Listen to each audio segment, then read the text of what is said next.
여러분 안녕하십니까? 10월 14일 월요일 뉴스투데이 강원입니다. 철원군 민통선 안의 야생 멧돼지 폐사체에서 이틀 연속 아프리카 돼지열병 바이러스가 검출됐습니다. 강원도 가축방역 당국에 따르면 지난 11일 멧돼지 폐사체가 발견된 철원군 원남면 민통선에서 폐사체 2마리가 추가로 발견돼 환경부의 분석 결과 모두 아프리카 돼지열병 바이러스가 검출됐습니다.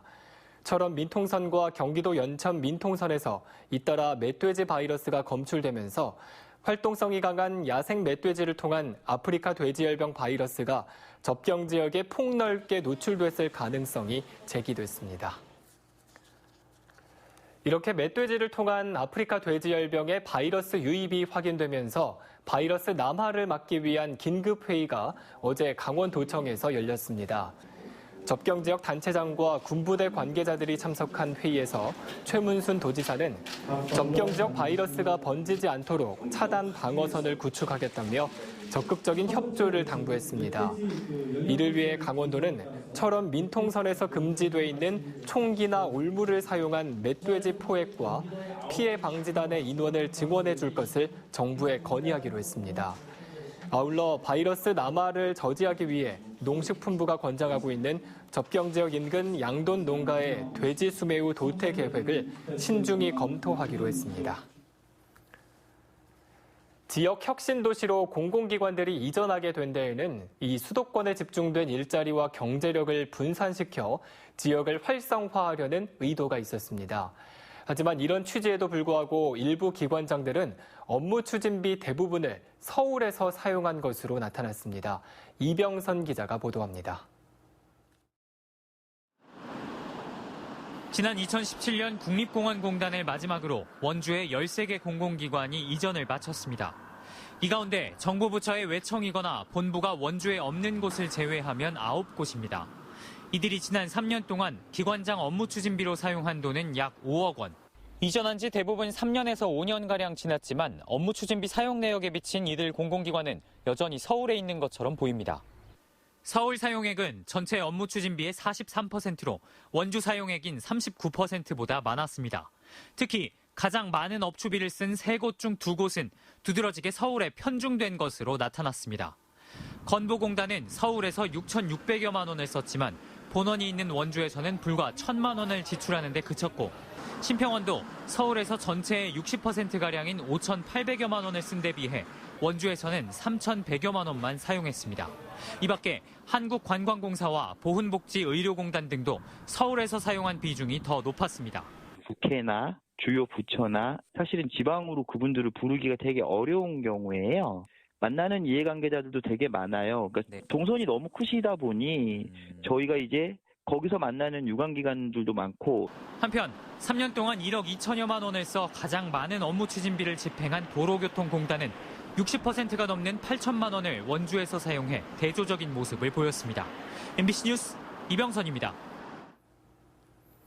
지난 3월 치러진 동시조합장 선거의 선거법 위반 공소시효가 최근 만료된 가운데 도내에서도 많은 인원이 재판에 넘겨졌습니다. 이 선거운동에 제약이 많아 매번 불법 선거운동이 반복된다는 지적이 있어 이를 개선하기 위한 관련법 개정이 줄줄이 추진되고 있습니다. 이용 기자가 취재했습니다. 제2회 동시조합장 선거와 관련해 도내에서는 48명이 위탁선거법 위반 혐의로 입건돼 공소시효가 만료된 최근까지 30명이 재판에 넘겨졌습니다. 기소된 30명 가운데 현직 조합장은 11명으로 나타났습니다. 적발 유형으로는 금품 선거가 가장 많았고 흑색 선전, 불법 선전 순 등으로 집계됐습니다. 공직 선거와 달리 조합장 선거는 얼굴 알리기가 어려워 매번 불법 선거 운동이 끊이지 않는다는 지적이 있었는데 이번 선거도 위반 행위가 적지 않았습니다. 이처럼 선거 운동이 제약돼 깜깜이 선거가 반복되고 금품 선거로 이어지는 악순환을 막기 위해 관련법 개정이 잇따라 추진되고 있습니다. 예비 후보자 제도를 신설하고 문자 전송과 배우자의 선거 운동 등을 허용하는 내용으로 국회에서 발의된 위탁선거법 개정안만 8개입니다. 제2회 동시조합장 선거를 앞둔 지난 2016년부터 지난해까지 5건의 개정안이 발의됐고 선거가 끝난 뒤에도 3건의 개정안이 추가 발의된 상태입니다. 법안 통과가 속도를 내야 다음 제3회 조합장 선거에 적용할 수 있습니다. 위탁선거법은 선관위 주관으로 운영이 돼서요. 행정안전위원회에서 이제 논의를 해야 되는데 현재 이제 법안 소위에 계류 중에 있어요.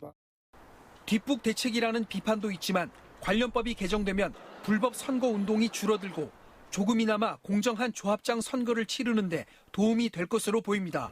MBC 뉴스 이용입니다. 대기오염 물질을 많이 배출하는 시멘트 공장과 석탄 발전소들이 오염 물질 감축을 위해 과거보다는 신경 쓰는 모습을 보이고 있습니다. 이 환경 설비 투자를 늘리고 연료 구입에도 변화를 주고 있습니다. 유인호 기자가 보도합니다. 시멘트 생산 공장에서 내뿜는 대기오염 물질의 95% 이상은 질소산화물입니다. 외부로 배출돼 햇빛과 만나면 초미세먼지와 오존을 만들어내 인체에 악영향을 미칩니다. 정부는 미세먼지를 줄이기 위해 질소산화물 배출 허용 기준을 강화한 데 이어 내년부터 기준을 초과하면 배출 부과금을 물릴 예정입니다. 이에 따라 시멘트 업계가 대책 마련에 나섰습니다. 쌍용양회 동해 공장의 경우 유연탄 대신 폐타이어나 폐합성수지 같은 순환자원 사용량을 늘려 질소산화물 배출을 줄이는 사업을 추진하고 있습니다. 내년까지 830억 원을 투입할 계획입니다. 석탄 발전소들도 환경설비 투자를 늘리고 있습니다. 삼청 남부발전이 지난해 30억 원을 들여 질소산화물을 줄이는 설비를 보강한 데 이어 GS 동해전력도 올해 11억 원을 들여 2호기의 탈질 설비를 보강할 계획입니다. 정비기간이 지난 1호기는 2021년에 보강할 예정입니다.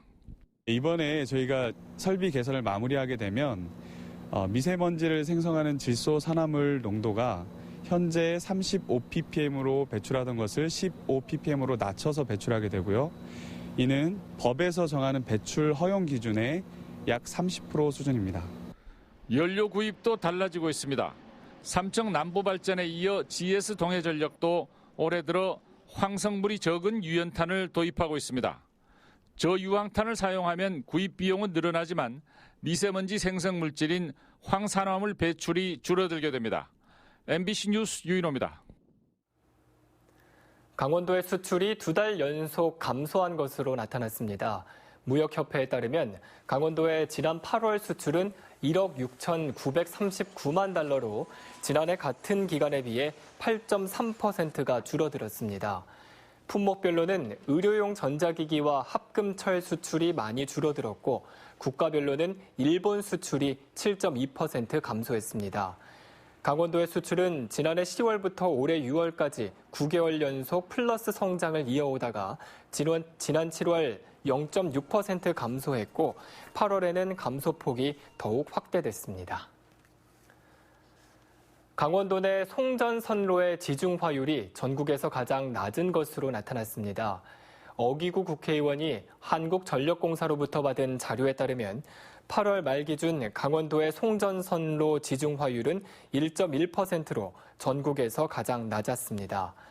전국 송전선로의 평균 지중화율은 12.4%로 5년 전에 비해 1.3%포인트 높아졌습니다. 어 의원은 지역별 편차를 개선하기 위한 노력과 함께 고압 송전선로가 많아 지역 개발과 경관의 피해를 보고 있는 곳에는 특별 배려가 필요하다고 지적했습니다. 강원도와 도내 18개 시군의 관광 정책을 총괄하는 강원관광재단이 설립됩니다.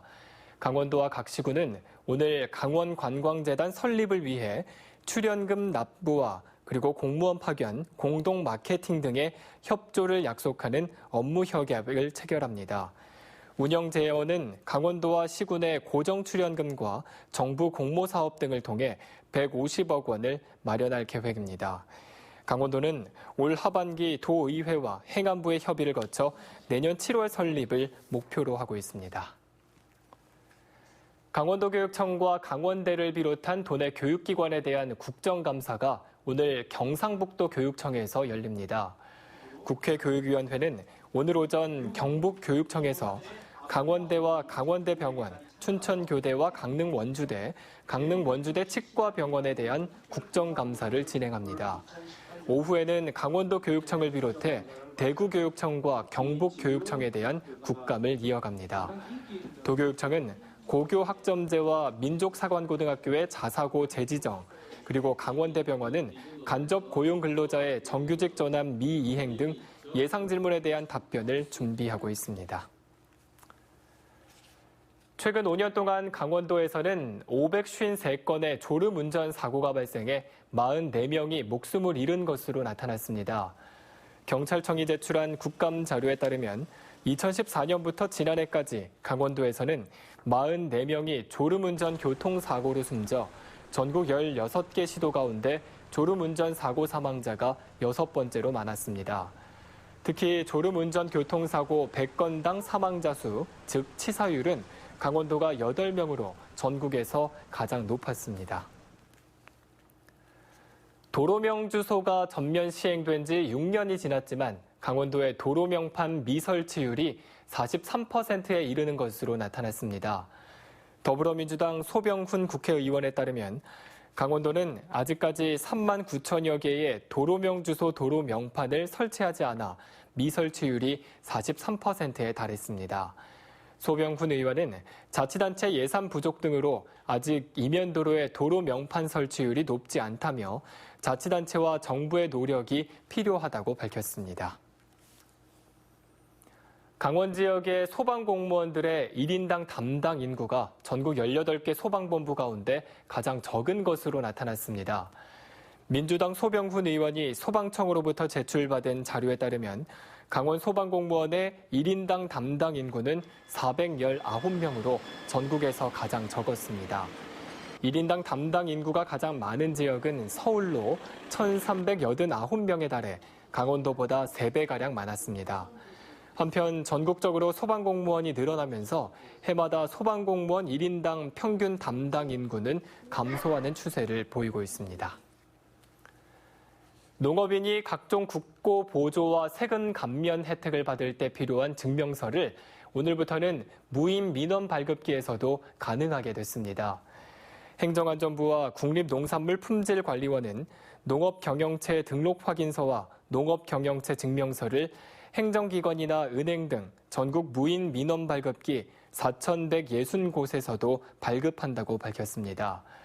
농업경영체 등록 확인서와 증명서는 농축협 조합원 자격 확인이나 건강보험료 농업인 감면 적용 등에 제출하는 서류입니다. 지금까지는 국립농산물품질관리원 사무소를 직접 방문하거나 농관원 홈페이지를 통해서만 발급이 가능했었습니다. 광해관리공단이 영월읍 덕포리에 올해 폐광지역 도시재생 사업을 추진하기로 했습니다. 공단은 오는 2023년까지 333억 원을 들여 영월역 인근 덕포리 일원 12만 제곱미터 부지에 상권을 살리는 데 필요한 기반시설을 건설하기로 했습니다. 영월의 천원 자원인 다슬기를 지역 대표 산업으로 키우고 인근 전통시장과 연계한 복합센터를 세울 예정입니다. 공단은 지역 소멸 위기에 놓인 폐광 지역별 도시 재생을 추진해 나가겠다고 밝혔습니다. 지난 7월 정규직화를 요구하며 총파업을 벌인 강원 학교 비정규직 연대회의가 오는 17일부터 이틀 동안 총파업을 예고했습니다. 이들은 첫 총파업 이후 교육당국의 성실 교섭 약속을 믿고 업무에 복귀했지만 이후 교육당국이 비정규직 차별 해소를 위한 대안을 제시하지 않았다고 밝혔습니다. 학교 비정규직 연대회의는 교육감들이 책임지고 직접 교섭에 참여해 공정임금제 실시 약속을 지킬 것을 요구한다며 전국적으로 2차 총파업 돌입을 선포했습니다.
원주시 노인복지관 문막 분관이 오늘 개관식을 갖고 본격적인 운영에 들어갑니다.